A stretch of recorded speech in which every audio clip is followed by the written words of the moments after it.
Game day and every day, score a jewelry touchdown with Kendra Scott. Shop fashion and fine jewelry fit for another winning season at your local store or at kendrascott.com. Shine bright, do good with Kendra Scott.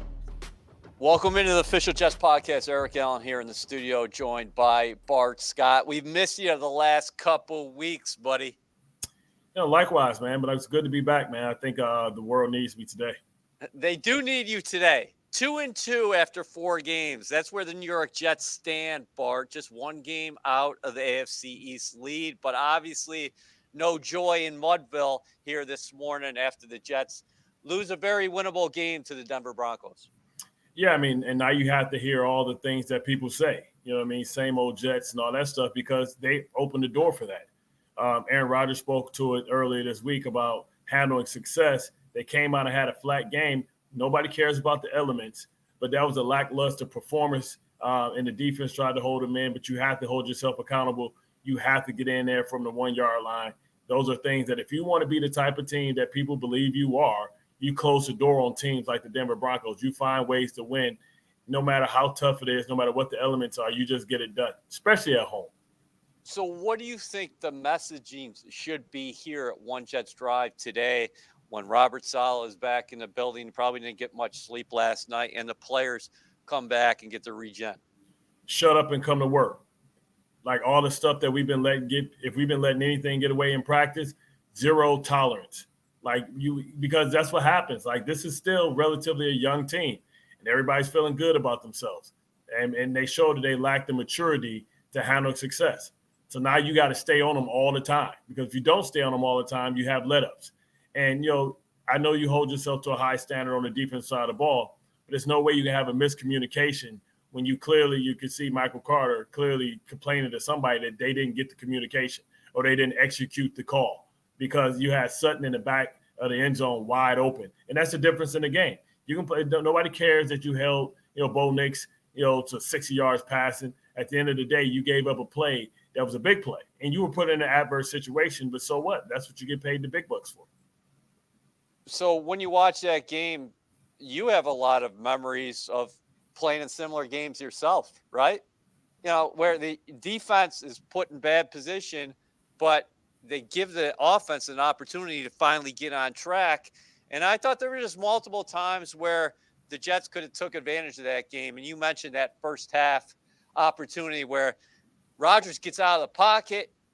Allen Lazard is in the end zone. He draws the pass interference, and then you have 3 shots. It was going to be 4 shots, but then I believe a false start preceded a Greg Zuerlein field goal there.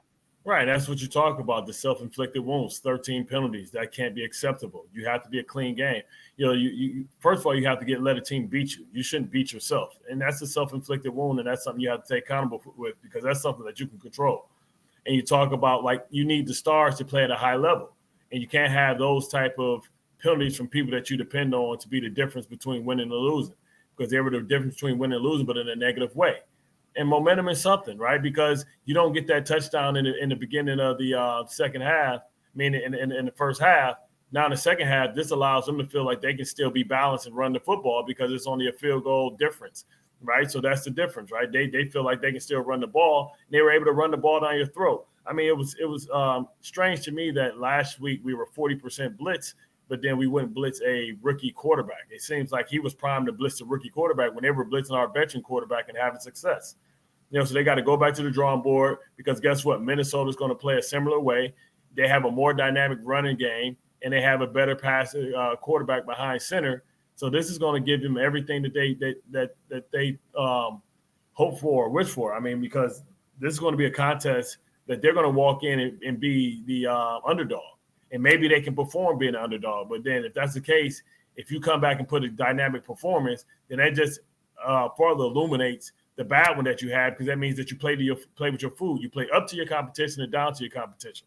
Yeah, the Jets have to make this one a blip on the radar in terms of the penalties because globally, we talk about the false starts. He had 5, but it's not like that was the only issue. There were 15 in all called against the Jets, 13 marked off. So everybody had a hand in it. And I would imagine if you're down there in the locker room is that everybody has to own it And then you just got to play more disciplined football starting with Sunday in London against the Vikings. Yeah, I mean, you have to play a clean game because the opponent that you're playing is arguably the best team in football right now. So, I mean, they'll embarrass you. The team that beat you the first week, they dominated. And they dominated not when they were injured. They dominated when they still had everybody there except for Christian McCaffrey. The same team that you faced, they faced, and they destroyed them. They went and destroyed the Green Bay Packers last week. I know the end score made it look like it was closer, but they beat them too. So they're proven against tough competition, right? They've got good wins on their record. The Jets so far don't have a good win on their record. This is a step up in class, and they have to show that they can beat teams that are above 500 with more than average quarterbacks. Hey, listen, I know you're keeping it real. I got to keep it real as well on the bright side of things. I thought Quincy Williams and DJ Reed defensively both were outstanding.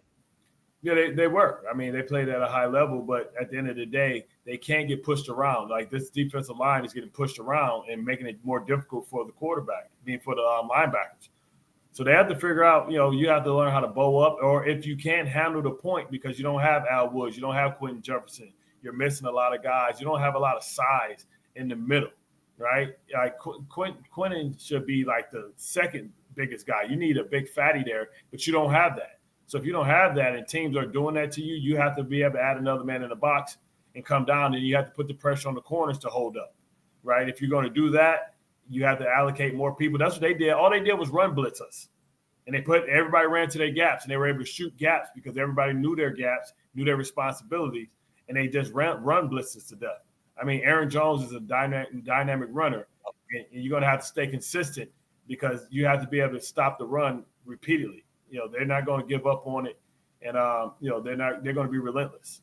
We're taping this on Monday, Bart. Robert Saleh just talked to the media a little bit ago. He said that Leki Fotu, the defensive tackle the Jets signed in free agency, might be one of those players who is eligible coming off an injury reserve. From what you're saying, this would be right in time to add another body in the middle. I mean, you have to. Like, the strength of this team has been its depth. Its depth has been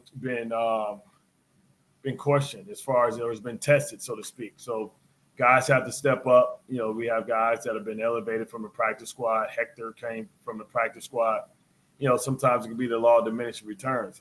Guys are going to have to mature and come of age really quickly because you have to depend on some young guys. And, the rotation to be, deep, that means guys have to step up and make the standard the standard. Can't be any slip-off.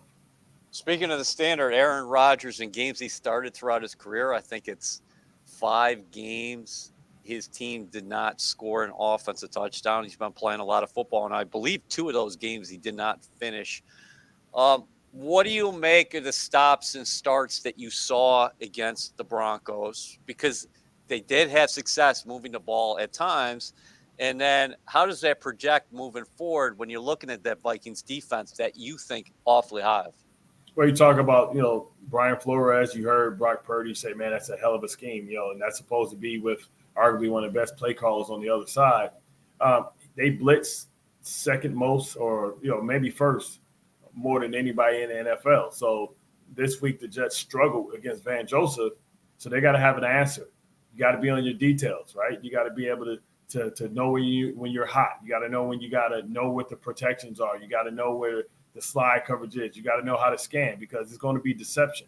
And you got to be able to decipher. And guys got to be on their details because it's going to be pivotal because Aaron Rodgers, because of it seemed like he hurt his hamstring or lower body injury, we'll just say that, right? And, that can make him immobile. And if he's immobile and not willing to go out there, then Brian Flores is going to definitely try and heat him up to see if he can get him on the move or to get him under duress.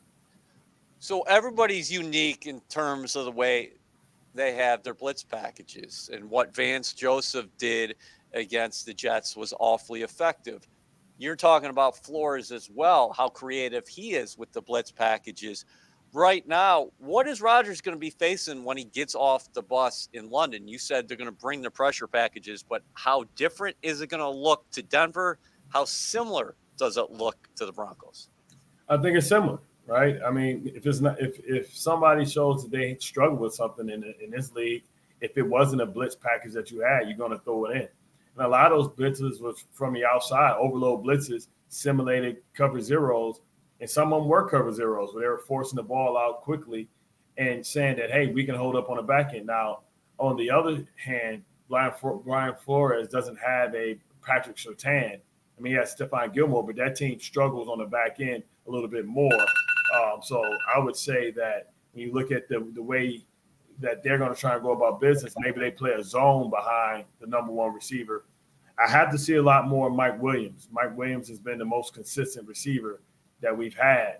I think he can be the difference. I think it's going to be opportunities in cover zero when you have to throw up contested balls one-on-one. He's shown that he can go up above the defender and make those plays. Yeah, I'm glad you just mentioned Mike Williams because offensively he stood out. I know the Jets limited to 3 field goals, but not only did he have the catches and his yards per catch was up there, and that's what we expect from a guy like Mike Williams, but he also has a knack for drawing penalties down the field.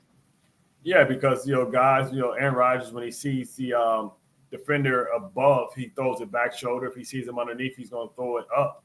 And Mike Williams is going to jump up and guys are going to run into him. I mean, that's a weapon as well, right? He's one of the best vertical receivers in the game, but I think he offers so much more. We saw some horizontal routes using his speed, getting guys on his back with his huge catch radius.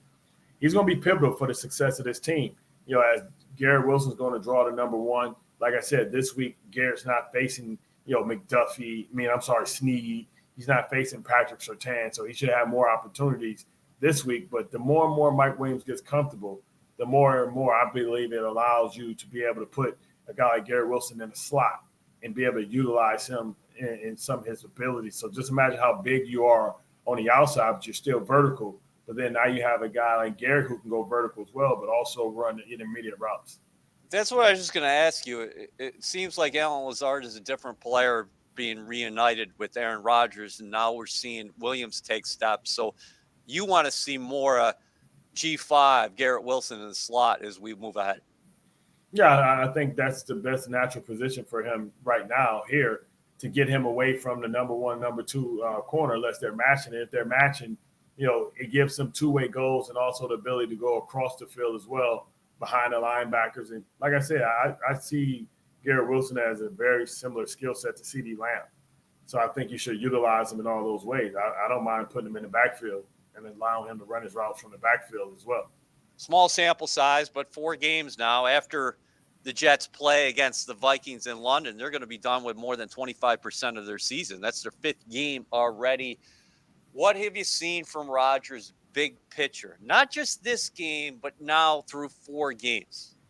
I mean, I saw a guy that's commanding the offense. Now, I would like to see the offense be more creative with some shift motions. And you see some of these themes going on in the league. Like every year it's a theme or it's a new package, a new type of formation. I mean, we saw yesterday the Baltimore Ravens with 2 tight ends, like a diamond set, with a wing T type of set. We've seen that with the Kansas City Chiefs as well, doing the same thing.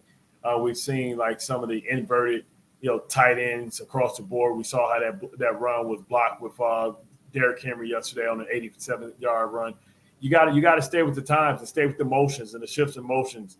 You know what I mean? Because you have to hit the refresh button because the defenses are so good. Offense is down this year, and you have to make sure that you adjust because the defense is adjusted and found ways to shut down certain concepts. Olu Fashanu, the first-round pick out of Penn State, made his first career start. I know the line had some issues with the pressure. Rodgers was sacked 5 times in all, 14 quarterback hits. Without you going back and watching every rep, what did you make of Olu's first start? No, I thought his start was good. I mean, he made some mistakes like everybody made, but I thought he was on his details, understanding when there was some line stunts, some line games, and for him to do it on the right side is impressive. I mean, I think, when Morgan Moses comes back, I think it'd be opportunities to kind of give Tyron a break at times, during the game so that, we saw last year with Ronnie Staley, the Ravens kind of rotated him in and out to kind of keep him fresh because you don't want the miles to add up on him. You want him to stay healthy. So I think, Fashanu going in and showing that he can do that should give the Jets confidence that, he going forward, he can be able to fill in and swing on both sides to kind of come in and even be that extra tight end as well. I think the Jets have to get into that extra lineman type of package as well to be able to handle some of these overhang blitzes and give like the three receivers, opportunities to be able to stay in and also be able to go out and run the deep routes, the long concepts.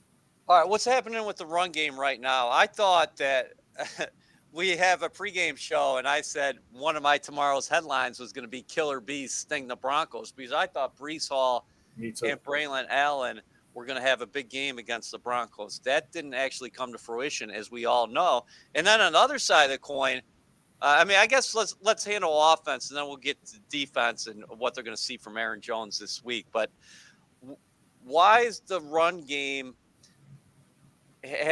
it's not consistent yet? You haven't seen it, and especially in a game where the rain was coming down yesterday, inclement weather. Sometimes the quarterbacks were off with their throws. Why were the Jets not able to get that push? I mean, they were trying to run laterally, and that's not the recipe to run laterally in that type of conditions. That's why Braylon Allen had more success. I would have liked to see them go to more of a power running game, doubles. John Simpson last year, that's all he ran with Baltimore. I would have liked to see him being a pulling guard and getting on the other side and adding to the strong side and running downhill. If you look at the success that the Broncos had, it was running the ball through the A and B gaps because it's too slippery to try and get to the edges and run laterally. The weather conditions didn't allow that. So I would have liked to see Brees run more up the field, inside the tackles with his shoulders square. I mean, you got to understand, listen, this is a team that's been embarrassed twice by Brees Hall. They made sure that when he was in there, they blitzed everybody and saying, hey, we're not going to get beat by him having an explosive run game because that was more important than giving up a big bomb because he has had explosive runs of 60 yards, I believe, twice. Yep. Can you get the teams out of the blitz? What's the best way of getting teams out of the because the Jets are going to see it again against Minnesota, and that's part of their DNA, and that's part of Denver's DNA. I think Denver was leading the NFL. Second. They were second. They were second in the league in blitz percentage, yeah. Yeah. So I don't understand why the Jets were surprised. So, okay, but moving ahead to Minnesota, it's coming. Yep. You know it's coming. Give me some blitz beaters, and also, how can you get to a point where, hey, Brian Flores, I know you want to come, but if you come, we're going to hurt you, and you're going to want to get out of the blitz. Yeah, I mean, you have screens, you have rub routes, right? You have, if you're keeping a running back in, like you free swing him and run traffic so somebody gets picked, the linebacker from the inside gets picked. You throw vertical shots. We saw that with Jaden Daniels the week before. When you come with cover zero, you throw it up there, guys panic, cover zero, the quarterback has to retreat and buy time to be able to get the ball up, because guys are cover zero with no help. You have to be able to do things like that. You have to have a plan for it because if you don't, they're going to get explosives every time because you can't block them all. Is it reassuring to you that you do have a 4-time NFL MVP at quarterback, meaning that, hey, if anybody's going to panic in the locker room, it's not going to be him? No, I don't expect Aaron Rodgers to panic. I mean, you still listen, only one game behind. I mean, yep. Like I said before, I said on Get Up, and nobody, everybody thought I was being a homer when I said that, Buffalo is paper champs. Like they don't have the horsepower they have to play a certain way.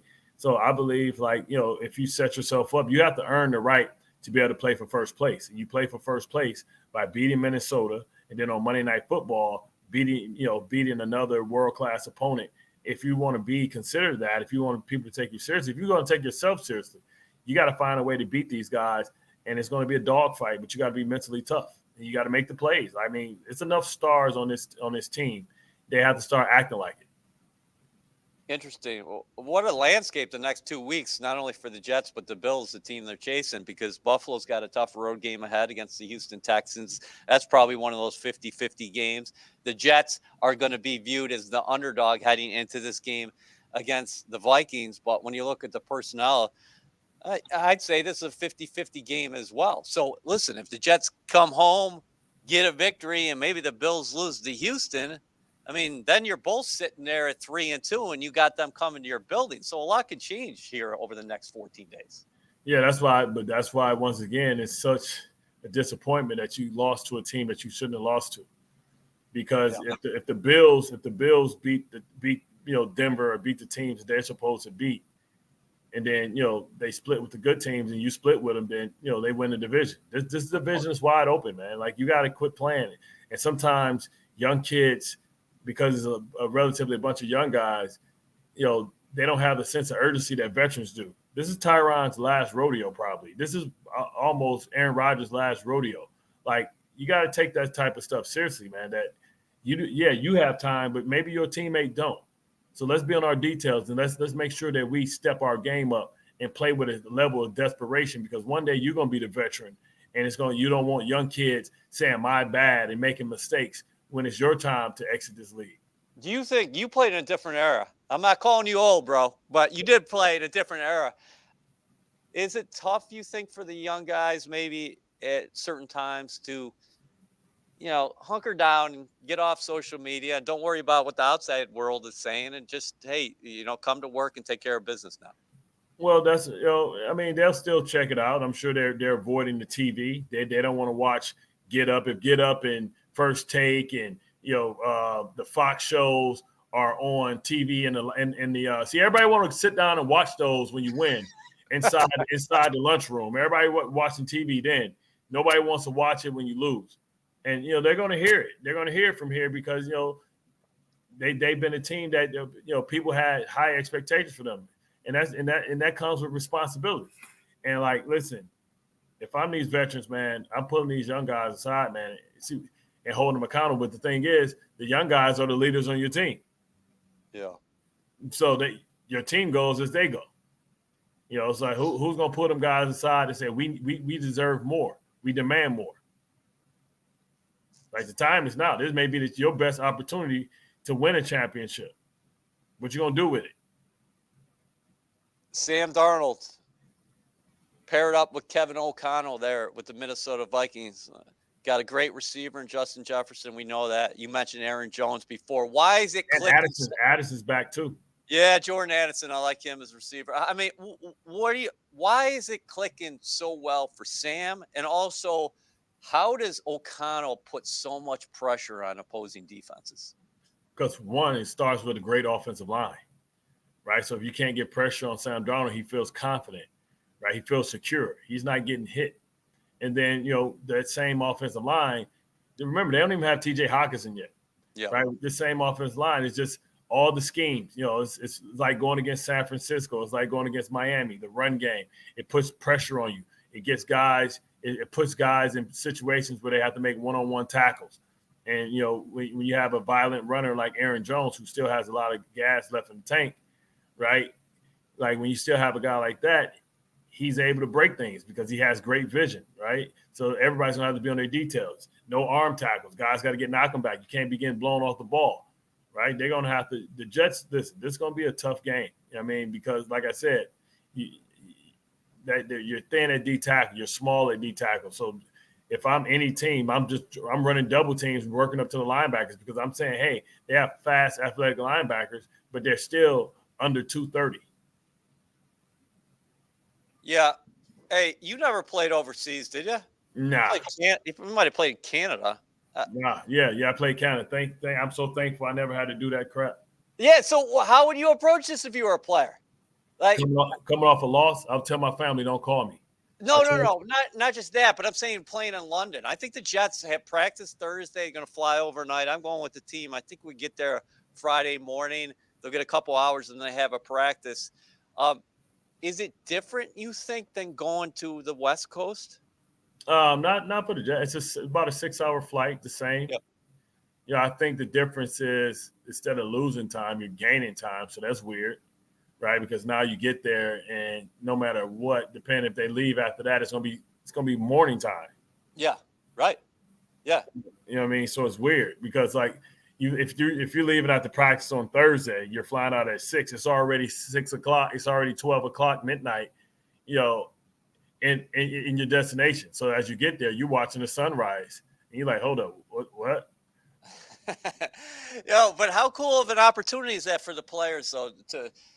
I know you just want to win a football game, but big picture, going to another country, and I think the fans are really going to embrace Yeah. the NFL product. And this is a big game over there, man. It's a big game for the Jets.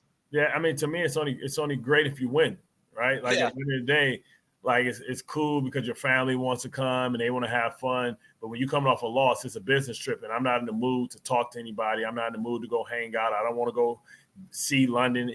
I'll go see London in March.